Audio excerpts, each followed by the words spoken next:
Hey guys, Big J here, and welcome to my YouTube channel. Well, with week 8 done and dusted, let's see how the team's gone this week. We scored 2,218 points.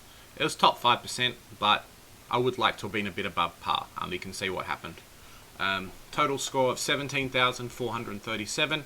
Pretty good, top 1%. What can you do? I think we're about 400 points off the leaders these days, so looking to jump up again in the bye rounds, and mistakes can cost you. Last week we lost about 150 points not going Grundy, and look again what happened this week. So rank 2,382 and an increase of 24. And let's see how the team's gone.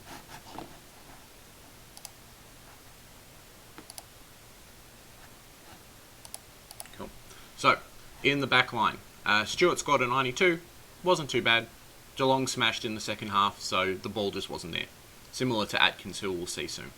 Lloyd scored a 111, showed some loyalty, which is really great, and I think he got a few extra kick-ins and things like that, so really happy with his score. He's dropped a couple of sub-hundreds, so yeah, what can you do? Jordan Ridley, bloody Jordan Ridley. I'm hoping taking him wasn't a mistake. I think he's been sharing some points maybe with Redmond or some other guys in the back line, especially after his concussion. So just hoping it's a body thing and you'll get back to scoring hundreds. Jaden Short did really well, 98, can't complain. Bloody CJ, mate. So we just have to be careful with guys like CJ and Impey. Coming into games, this week they're at UTAS and the ground's not as big, so I'm not expecting a huge score with those two players. But on the MCG, lots of space to run around and kick. Giath scored a 101, so pretty good. And Cozzy. Bloody Cozzy. Way to kill your cash gen, mate. I showed loyalty, I kept you on the field, and you scored me a 38. So you're probably going to go this week, I'm sorry, mate. McRae did well. 106. Bont went huge, McRae did not so huge. But I think that Bont's getting a lot more balls from the guts, and McRae used to get the ball from the guts, but with Dunkley gone, he's not getting as much, so hopefully just a down game from him. Really looking for like a 120 average for the rest of the year. Bloody Walsh. So on the other end, Walsh just didn't see the ball at all in the second half because Bont and other players just went bang, so he'll bounce back this week. Oliver did Oliver things, so can't complain.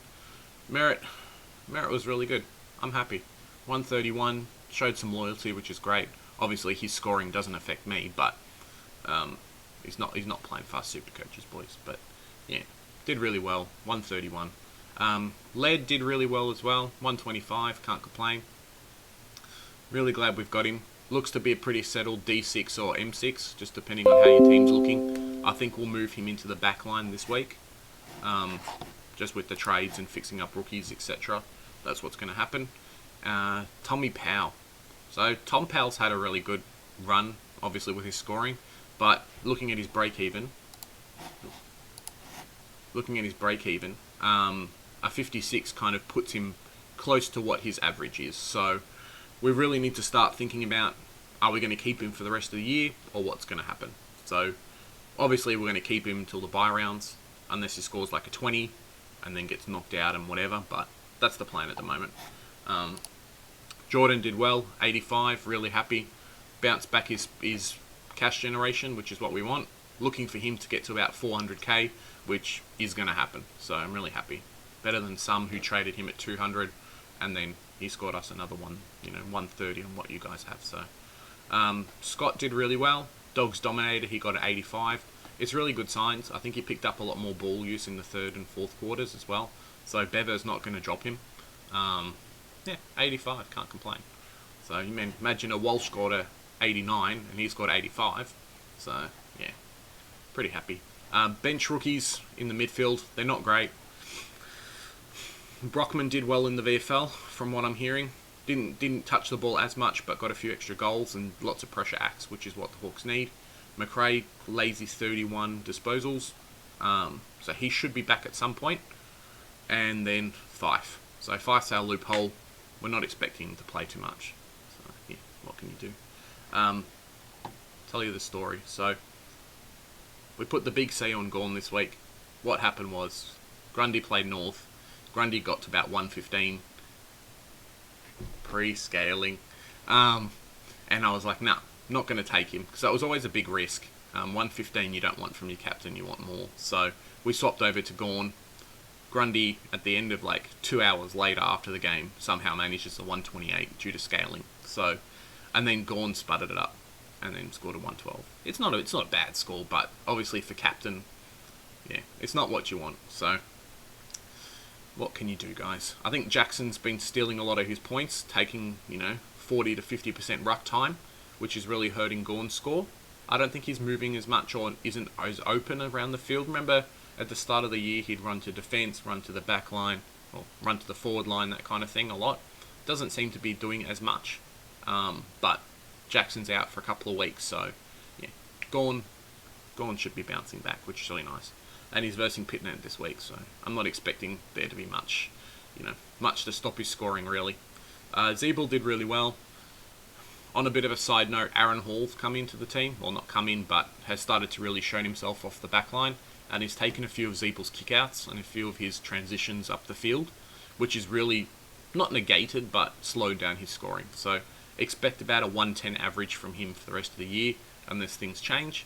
And Tarrant might be coming back after the bye rounds as well, so we'll see how that affects him. But he's a keeper, you're going to have him the rest of the year, so no complaints. Just no captains anymore. I really doubt he's going to pop out a 160 like he did a few weeks ago. Zorko did really well. Glad I've got him. 105. So, yeah, they're playing Gold Coast this week. I'm expecting a half-decent score from him. Lions may get tagged, but I don't think Zorko will. So, yeah, bloody impy. So, similar to a Giath, I think they played on the MCG last week, and there's a lot of space to run and move. They're playing in UTAS this week, so I don't expect them to score as well. Even if they draw a 60, I'm really half expecting like a 60 from either. But we'll see how the team goes. So, yeah. Impy scored a 116, so pretty happy. Dustin Martin, boys. Worst pick of the year. If you don't have him, don't get him. Really. Some people are like, yeah, let's get Dustin Martin. He's going to be great. I'll get him at like 200k. And like, if you get him at 200k, sure. Bench, rookie, cover, that kind of thing. But, yeah, something's up with him.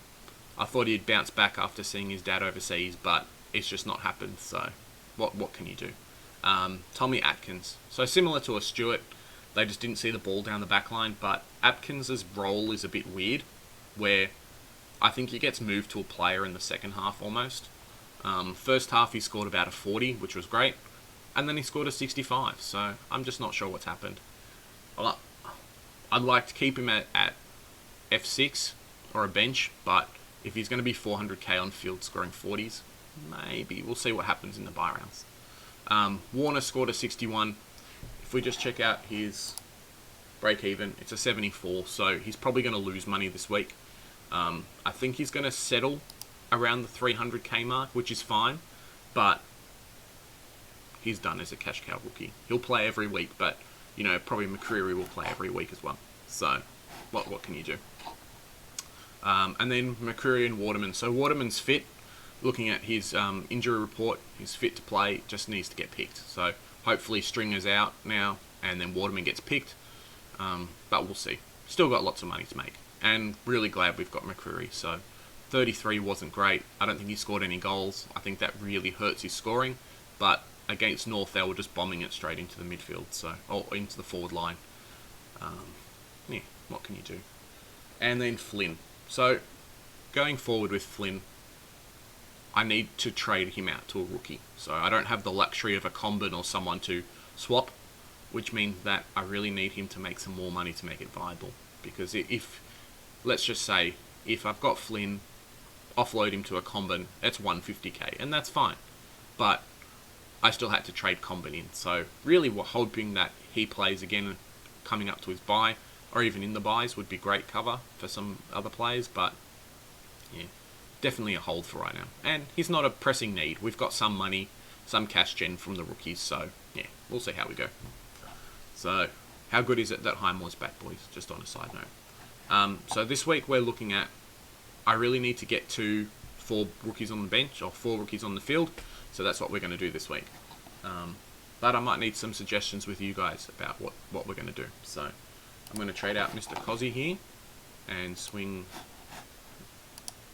lead into the back line, and we're going to bring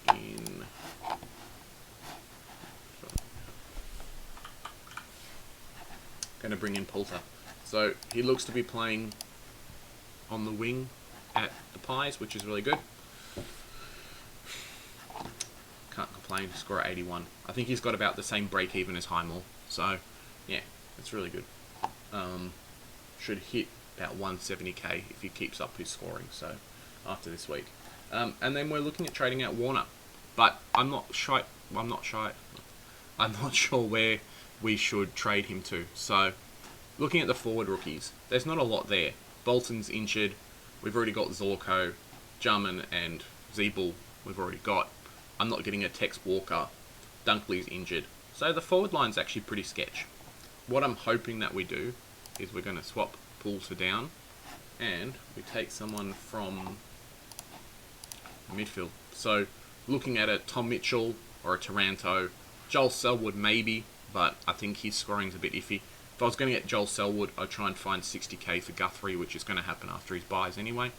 Yeah, there's a few other sneaky pods in here. Josh Kelly might be a good pickup. Is there anyone else? Let's just quick looking down. Nah, not really. So let's just keep Warner there at the moment. Let me know what you guys think. If you've got any suggestions down in the comments, post it in there. And hope your teams went really well. Let me know how you scored. You got any questions? Like, share and subscribe. Have a nice day. Bye.